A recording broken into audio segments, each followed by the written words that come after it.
जैसे petrol diesel की कीमतों का एक विषय हम सबके सामने है।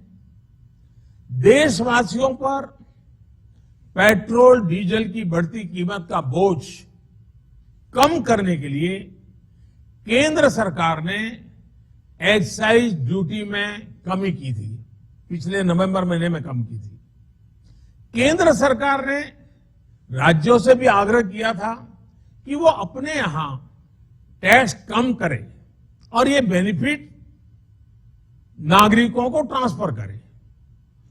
इसके बाद कुछ राज्यों ने तो भारत सरकार की इस भावना के अनुरूप यहां टैक्स कम कर दिया, लेकिन कुछ राज्यों द्वारा अपने राज्य के लोगों को इसका कोई लाभ नहीं दिया गया।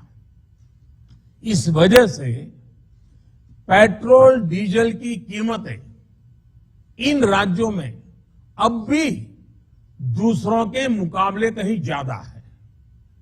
ये एक तरह से इन राज्यों के लोगों के साथ अन्याय तो है ही, साथ ही पड़ोसी राज्यों को भी नुकसान पहुंचाता है। स्वाभाविक है कि जो राज्य टैक्स में कटौती करते हैं उन्हें राजस्व की हानि होती है। जैसे अगर कर्नाटका ने टैक्स में कटौती नहीं की होती तो उसे इन 6 महीनों में 5,000 करोड़ रुपए से ज्यादा का राजस्व मिलता। गुजरात ने भी टैक्स कम नहीं किया होता तो उसे भी 3,500-4 हजार करोड़ रुपए से ज्यादा का राजस्व और मिलता।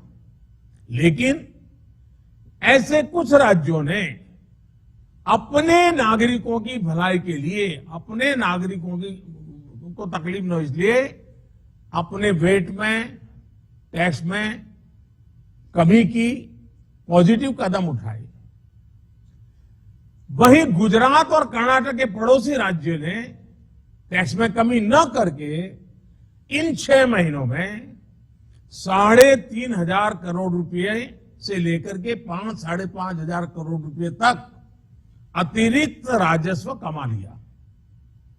जैसा हम जानते हैं कि पिछले साल नवंबर महीने में वैट कम करने की बात की थी, सबको मैंने प्रार्थना की थी, लेकिन कई राज्य, मैं यहां किसी की आलोचना नहीं कर रहा हूं, मैं सिर्फ आपसे प्रार्थना कर रहा हूं, आपके राज्य के नागरिकों की भलाई के लिए प्रार्थना कर रहा हूं। अब जैसे उस समय 6 महीने पहले कुछ राज्यों ने बात को माना, कुछ राज्यों ने नहीं माना। अब कई राज्य जैसे महाराष्ट्र, पश्चिम बंगाल, तेलंगाना, आंध्र प्रदेश, तमिलनाडु, केरला, झारखंड, किसी न किसी कारण से उन्होंने इस बात को नहीं माना और उनके राज्य को, नागरिकों को बोझ कंटिन्यू रहा। मैं इस बात में नहीं जाऊंगा कि इस दौरान इन राज्यों ने कितना रेवेन्यू कमाया, लेकिन अब आपसे मेरी प्रार्थना है कि देश हित में आप पिछले नवंबर में जो करना था, 6 महीने डिले हो चुका है, अब भी आप अपने राज्य के नागरिकों को वैट कम करके इसका बेनिफिट पहुंचाइए।